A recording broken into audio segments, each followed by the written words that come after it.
Scooter na expressway legal na mula sa Kimco, ano-ano nga ba ang meron sa motor na to? Tara, silipin natin ngayong araw ang Kimco Exciting VS400, yung kanyang looks, specs and features, at kung magkano ba ngayong taon. Tara!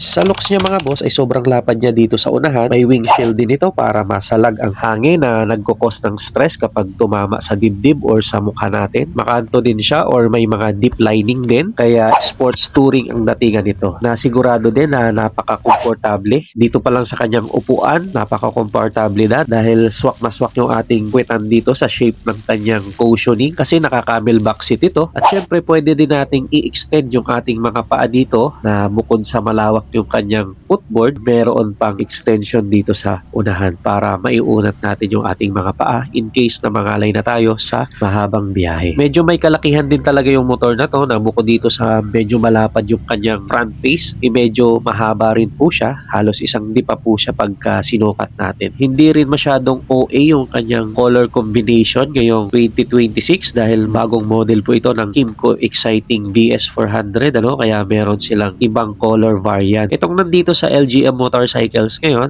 mayroong kulay na gray, meron ding parang light green, at may kombinasyon na orange. So parang two-tone yung kanyang kulay ngayon. Napaka-minimalist din niya dahil wala kang nakikitang decals dito. Dito sa unahan, magkabilang gilid lang. Merong 400. Left and right po yan na representasyon ng kanyang engine displacement. At dito naman sa bandang hulihan, magkabilaan din, naka-emblem po ang Exciting VS. Kaya medyo premium din tingnan yung motor na to. Split type yung kanyang grab bar na napaka-durable. Durable kasi yan lang yung tangi mong mahawa in case na isi-center stand mo yung motor na to dahil medyo may kabigatan nga meron naman tayong technique para hindi tayo mahirapan or mabigatan or hindi tayo mapersa kapag center stand natin yung motor na to. Aapakan lang natin dito yung center stand bar sa bandang gilid para hindi tayo mahirapan center stand yung motor, so automatic po na smooth or mas magaan kapag center stand natin yung ganito kabigat na motor. May mga reflector din siya dito sa unahan at dito sa hulihan na added visibility naman at night kahit sa madilim na parte ng kalsada or parking tayo nag-park, kapag natutukan ng ilaw, visible pa rin yung motor natin. Premium din yung datingan ng kanyang backride foot peg dito dahil alloy siya, so ibig sabihin matibay na rin po yan. Kaya komportable din pati yung ating mga backride.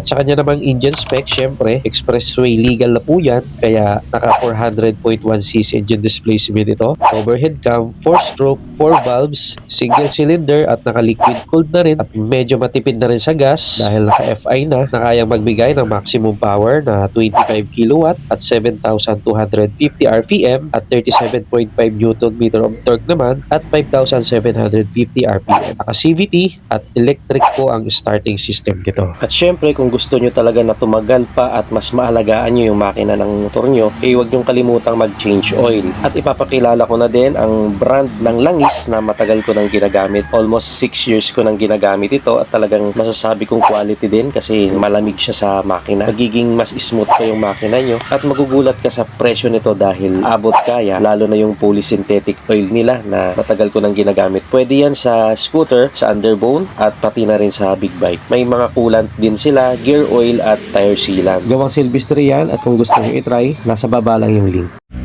At ang maganda pa dito ay napakalapad po ng kanyang instrument panel na sporty style. Naka-LED na po yan kaya modern talaga yung datingan at mas malinaw at madali nating maintindihan ang mga information na kailangan natin. Yung windshield niya po is adjustable na rin kaya ma-adjust natin ito depende sa height ng rider para makaiwas or maprotektahan tayo sa malakas na hangin or kahit dun sa ulan, mga alikabok at sa mga buhangin na pwedeng tumama sa atin ng direkta kapag walang windshield. So dahil sa tulong ng windshield, mapiprevent natin yun. Equip na rin siya ng charging port kaya mas convenient kumbaga dahil pwede tayo ditong mag-charge in case na maloba tayo sa mga biyahe. Naka-LED na rin po ang kanyang mga modern design na mga ilaw mula sa kanyang headlight, taillight at sa kanyang mga signal light. Equip na rin siya ng traction control system na kapag activated ito ay may iwasan natin yung disgrasya or semplang. Kusa niya kasing nadidetect kung nadulas man yung hulihang gulong natin or mas mabilis yung ikot ng gulong natin sa huli kumpara doon sa ikot ng gulong sa unahan. So pinapabagal niya yung ikot sa hulihan para synchronize pa rin doon sa ikot ng gulong sa unahan. Kaya iwas disgrasya talaga. At dahil nga big bike ito, ay meron na rin siyang ABS na goods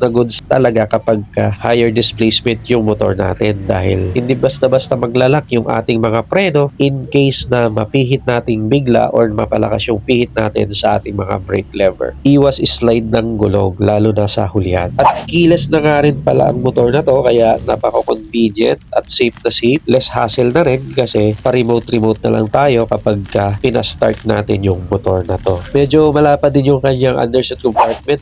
May helmet hook na rin tayo dito na pwedeng pagsabitan naman ng helmet ng ating mga backride. 12.5 liters yung kanyang tank capacity, kaya medyo marami-rami na rin yung ating maipapakarga dito in case na sumabak tayo sa long ride. Hindi tayo maya't-maya magpapagas dahil nga malaki na rin yung kanyang tank capacity. 195 kilograms ang bigat ng motor na to, na normal lang naman sa ganitong klaseng mga big bike at sa 400cc engine displacement. Sa kanyang dimension, meron siyang length na 2,190. May width naman siya na 800mm at height na 1,345mm. 1,565mm naman yung kanyang wheelbase. At sa seat height niya, ang height nga pala natin ay 5'6". Nung sinukat natin ito, ay medyo tiptoe tayo kasi nga 805mm yung kanyang seat height. Normal yan dahil big bike po ang motor na to. Expected natin na may malalapad siyang gulong. Sa unahan ay may sukat na 120/70/15 at sa likuran naman ay 150/70/14. Kaya hindi din po alangan yung sukat ng kanyang gulong sa kanyang body structure. Sa kanyang namang mga suspension, sa unahan ay naka-telescopic fork at sa likuran naman ay naka-dual shock absorber with 5-stage preload adjustment. Sa kanya namang brakes dito sa unahan, maganda po ang stopping power dahil naka-dual disc brake po siya dito sa unahan with ABS at single disc brake naman sa hulihan with ABS din. So no channel ABS po ang scooter na to. At sa SRP naman ng Kymco Exciting VS 400 ay meron siyang SRP na 389,900 at available po ang dalawang unit na to dito sa may LGM Motorcycle Sales and Service dito sa may Antipolo. Sa harap lang po yan ng Inarex. So sa inyong palagay, sulit ba ang Kymco Exciting VS 400 ngayong taon? Comment nyo ka sa ibaba. So that's it for today's vlog. Kung umabot kayo sa huling bahagi ng ating video, ay baka pwedeng pakilike ng ating content ngayon at pakisubscribe na rin kung gusto nyo ma-update sa mga susunod pa nating video. So that's it for today. Thanks for watching. Bye-bye.